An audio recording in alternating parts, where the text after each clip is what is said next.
Welcome back to Screen Crush, I'm Ryan Airy. Stranger Things Season 4 is almost here, and it's been a long break between seasons, so I thought you might need a recap. I know I sure do. What is going on? So, here is everything that you need to remember before watching the new season of Stranger Things. Welcome to Hawkins, Indiana in the 1980s, a town filled with movie references. There's a creepy government lab just outside of town that, among other things, has created a portal to another dimension that is filled with monsters. Next, we meet 4 young boys playing D&D, Will, Mike, Dustin, and Lucas. The entire season is foreshadowed by this game, where they look for the missing dice like soon they're going to be looking for Will. Where is it? Oh my god. Where is it? Can you find it? Later, Will is attacked by an unseen monster and he vanishes into thin air. The next day, we meet Mike's older sister, Nancy, who is telling her best friend Barb that she just hooked up with a popular jerk named Steve who has the best hair in school. Around this time, Will's brother Jonathan and his mom, Winona Ryder, notice that he's missing, so they call the hard-drinking Sheriff Hopper, who frankly sounds like every homeroom teacher that I ever had in school. Mornings are for coffee and contemplation. Hopper is a lot like Chief Brody in Jaws. He's an out-of-towner with a haunted past. She died a few years back. Sorry? His kid. Back at the lab, we learned that Matthew Modine has been experimenting on a young girl for years, developing her telekinetic and telepathic powers. She started off crushing soda cans, evolved to crushing humans, eventually spying on Russians and opening gateways to other dimensions. The gate. I opened it. She's a lot like Drew Barrymore in Firestarter, but with way more powers, and she's never been allowed to have a life outside this lab. The girl is named Test Subject 11. I like to think that's her name because her special abilities make her one above everyone else. Very, very special because if you can see, the numbers all go to 11. These go to 11. 11 escapes and she's pursued by government forces. The boys are looking for Will, but they find 11. So she's like E.T., but in this show the kids are allowed to find E.T. attractive. She shows the boys her superpowers and tells them that Will is hiding from a monster in another dimension, which they nickname the Upside Down. Back to the teenagers, Steve's parents are out of town, so he's having a party. Barb tries to blend in, but cuts her hand. Jonathan is out looking for Will, stumbles across the Rager at Steve's house, and takes some creepy photos. The teens jump in the pool, and just for a second, you worry about their phones getting wet until you remember this is 1983. Steve and Nancy head upstairs while Barb and her bleeding hand hang back so they can be attacked by the monster. Poor Barb. We all want to be Steve or Nancy, but most of us are Barbs. After school, Steve and the other mean teens discover Jonathan's peeping Tom photos and break his camera. Meanwhile, the men at the lab tether a guy and they send him off into another dimension. Unfortunately, he comes back looking like a hair clug out of Alan Moore's bathtub. Meanwhile, Will contacts his mom through the phone and with the makeshift wall Ouija board that he uses to tell her that he's Right here. Right here. Then he appears inside his mother's wall and she takes an axe to it. However, the portal seals and all she's left with is a higher heating bill. But then the police find Will's body at the rock quarry. Now it looks like Will is dead and 11 is lying until she channels Will talking through a walkie-talkie. No way. Hopper goes to the morgue and discovers that Will's body is full of cotton, so he suspects the lab is behind this. He breaks in, finds the portal, then gets knocked out and wakes up to find a bug in his trailer. So Hopper and Joyce team up to find 11's mom. Nancy looks for Barb and actually sees the monster, but no one believes her, except for Jonathan because he saw the monster in his peeping Tom photos. So they make a plan to... The next day they buy a ton of weapons.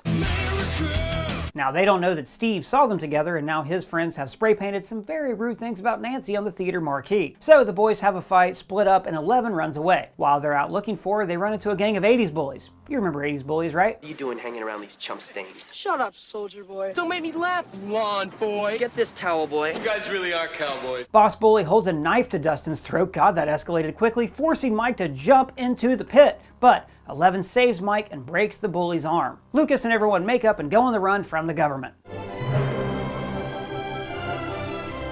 Meanwhile, Steve feels bad about the marquee and he helps to clean it up. So maybe Steve's not such a bad guy. Hopper rescues the boys and everyone compares notes at the Byers house, and they build Eleven a sensory deprivation tank at the school. In the tank, Eleven sees that Will is hiding in Castle Byers, but in the Upside Down. But then the monster gets him. Afterwards, the kids stay at the school. John and Nancy go back to the Byers house to set a trap for the monster. Steve shows up and they use hairspray to set the monster on fire, and it disappears. So it turns out the monster's weakness was hairspray, and luckily this is the 80s and they have a huge cache of hairspray. Hopper and Joyce go to the Hawkins lab. In exchange for the whereabouts of Eleven, the lab gives them free passage into the Upside Down, where they find Will with an ovipositor in his mouth. At the school, the bad guys and the monster show up. Eleven goes full Carrie White against the soldiers and disintegrates the monster along with herself. The Byers family is reunited. Will is secretly coughing up slugs and is briefly transported into the Upside Down. Person! Oh! Sorry, Doug, I thought I could sneak in a quick listen during that clip. What are you listening to? Oh, it's this new Batman audio play on Spotify. It's called Batman Unburied, and it's a sponsor of this video. How is it? Honestly, man, it's pretty freaking great. I'm a massive Batman fan, and I thought I had heard or read every kind of Batman story there is, but this one completely blew me away. It's more of a suspense or horror story. Imagine if you combine The Dark Knight and the movie Seven. Exactly. This is a different Batman set in a different universe, and all through the episode I kept thinking, I have no idea what's going to happen next. They're reinventing one of my favorite characters in this immersive audio experience, and it's for mature audiences only, so it gets really dark. I don't want to give away too much, but in this universe his parents were never killed, so he kind of follows in his father's footsteps as a doctor, but instead he's a mortician. And there's this serial killer who's harvesting people's organs who attaches himself to Bruce. It's a great dynamic to see Bruce in this new context, but he still has that same moral code. Deep down, he's still Batman. You should really check this out. Batman Unburied, only on Spotify, where you can listen to it for free. And don't forget to vote in our Batman poll down in the description. Now let's talk about Stranger Things Season 2, where things are looking up in Hawkins. Hopper's found Eleven in the woods and is secretly raising her in his cabin, and he's showing off his sweet, sweet dad moves. Joyce is dating a nice man named Bob. Mr. Mom. Woo! Perfect. And they take Will to the lab for regular tests supervised by a nice new doctor named Dr. Mad About You. And there's some new characters at the school. A bad boy named Billy has moved to town to take away Steve's title as teen villain with amazing hair. Oh, we all like a bad boy though, don't we? Yeah, not a f***ing terrorist, though, Chris.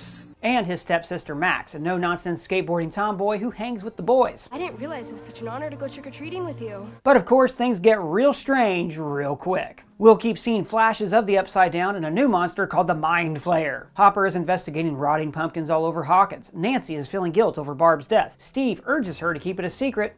They could put us in jail, okay? Or worse, they could destroy our families. But Nancy feels guilty and confronts the lab. But she was secretly recording them all along. What? And it actually turns out that Hopper had a deal with the lab to keep quiet and take care of Eleven, but he has to keep her hidden. You promise I go, and I never leave! And Eleven eventually sneaks out, finds the school, and sees Max with Mike and gets all jealous and sad. Poor Eleven. They ask you how you are, you just have to say that you're fine when you're not really. So Eleven goes on the run, locates her comatose mom, and speaks with her using her powers. Mama, it's me.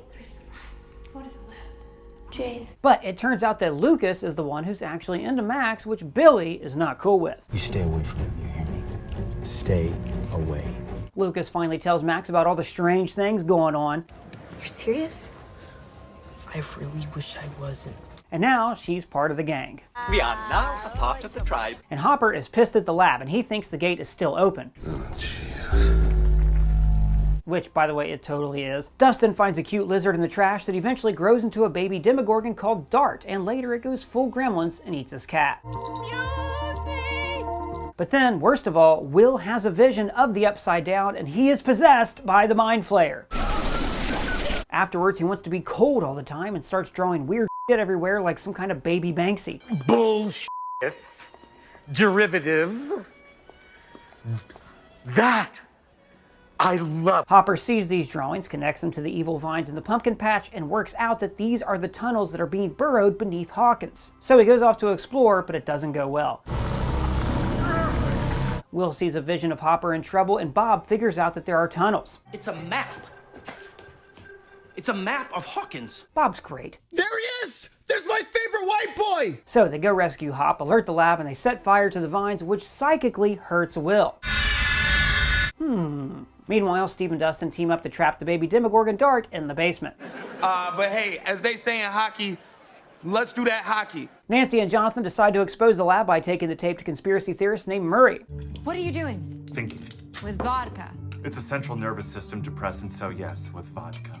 And they send off the tape to the Chicago Sun-Times, where Roger Ebert gave it a thumbs down, calling the premise derivative of much greater works. Gene Siskel disagreed, calling it a thrilling return to 70s thrillers like 3 Days of the Condor. Meanwhile, Lucas and Max join up with the others to lure Dart to a junkyard, and they find out that there are actually a ton of other demo dogs out there.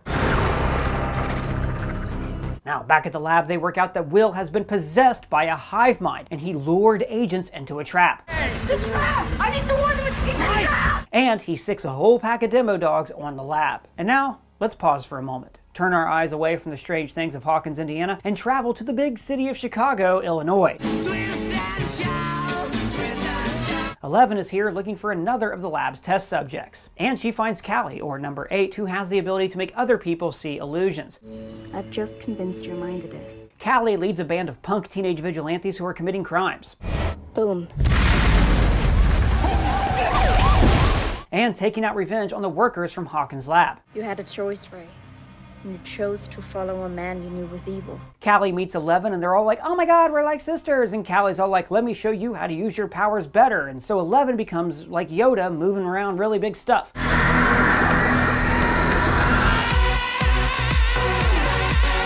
So they give 11 a whole new Lost Boys look, and she's going after Mose from Deadwood, but can't quite kill him. And now back at Hawkins, where things are, well... So, this all seems horrible. The demagogues attack the lab, killing scientists. Mike realizes that this was all a trap and that Will is being mind-controlled. Dear homeowner, can we kill you? The murderers. Dear murderers, no you may not. The homeowner. See? Now it's a lot like The Exorcist. Then good old Bob is like, don't worry, Mr. Frodo, I can't carry the ring, but I can carry you. No, wait, actually, sorry, that's wrong. Bob is more like Sam Jackson in Jurassic Park and says, I'll go reset the breakers so we can get out. And then, rest well, sweet stepdad. So, Will is being protected at Hopper's cabin, and the Mind Flayer sends the demo dogs after them, and he's like, we gotta close the gate. But if they close the gate while the Mind Flayer is inside Will, then Will dies, and now it's like a whole messy Sophie's Choice situation. But then...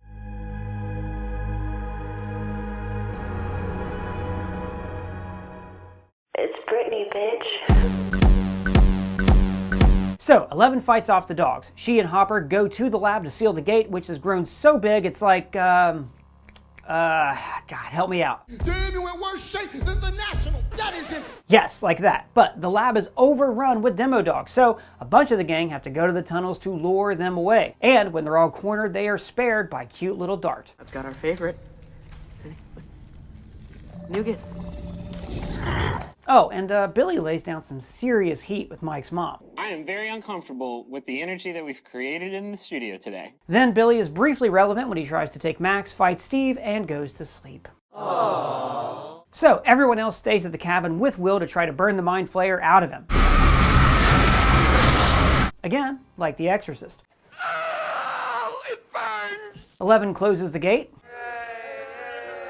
The Mind Flayer leaves Will, and the Sun-Times runs the expose on the lab, and Barb finally gets a funeral. And best of all, 11 is now allowed to occasionally visit the outside world and hang with her friends. She goes to a school dance that's inspired by 16 Candles, Footloose, and oh no, the Mind Flayer's alive. So now we gotta talk about Stranger Things Season 3. Remember how earlier I said that Matthew Modine used 11 to spy on the Russians? Well, guess what? The Russians have also been working on their own secret door to the Upside Down, which didn't work.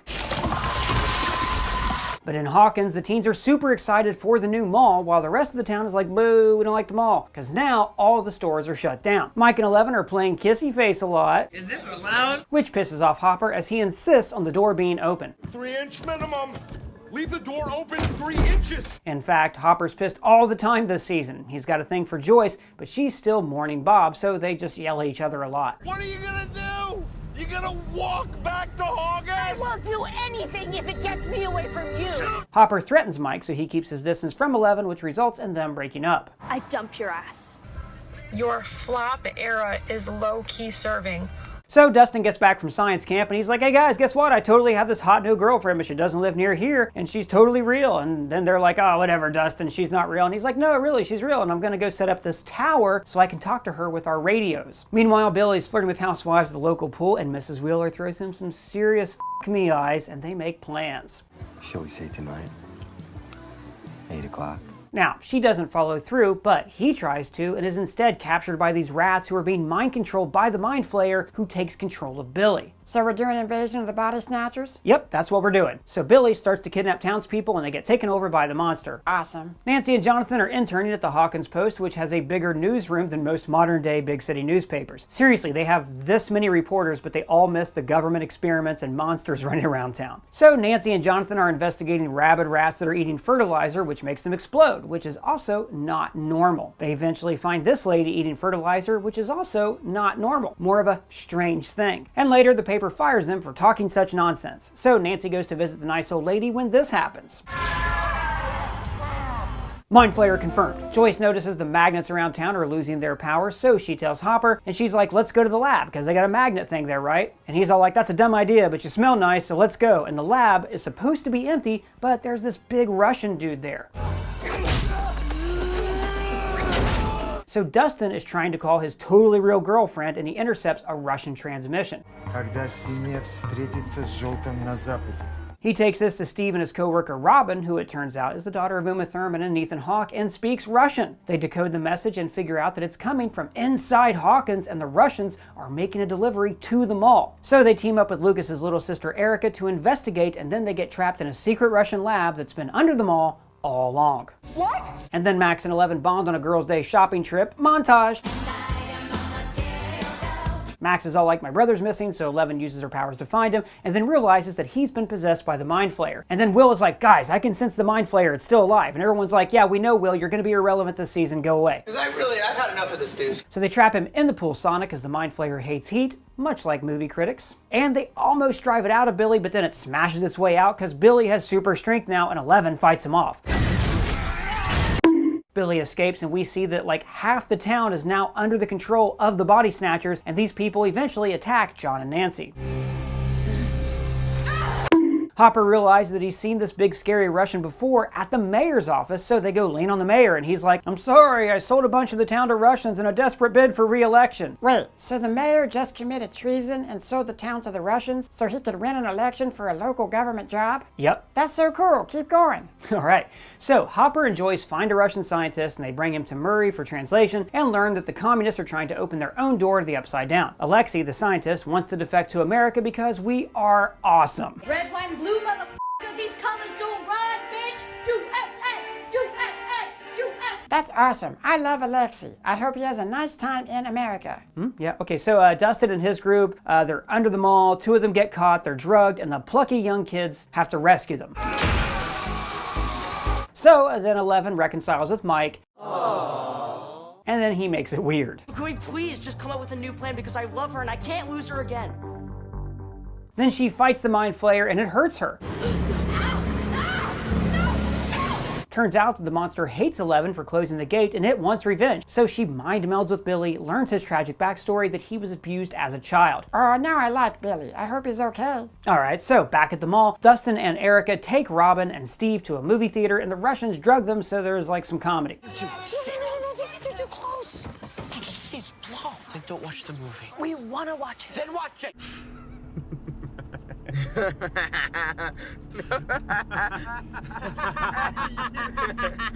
This is when Steve confesses his feelings. Robin, that's exactly why I like you. And so does she. Remember what I said about Click's class? About me being jealous and, like, obsessed? Yeah. It isn't because I had a crush on you. It's because she wouldn't stop staring at you. Oh. Vindication!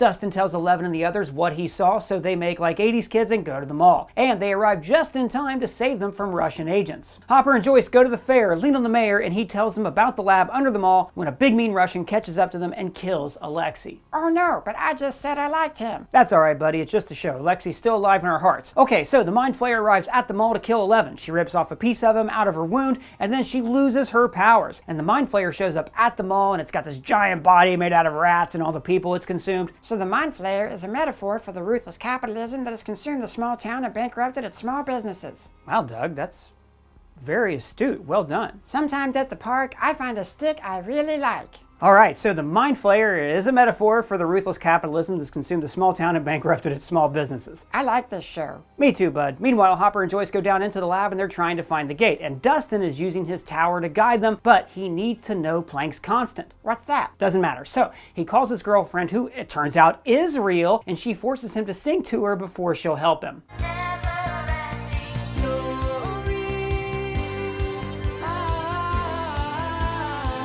So Billy saves Eleven by sacrificing himself. Oh no! Yeah.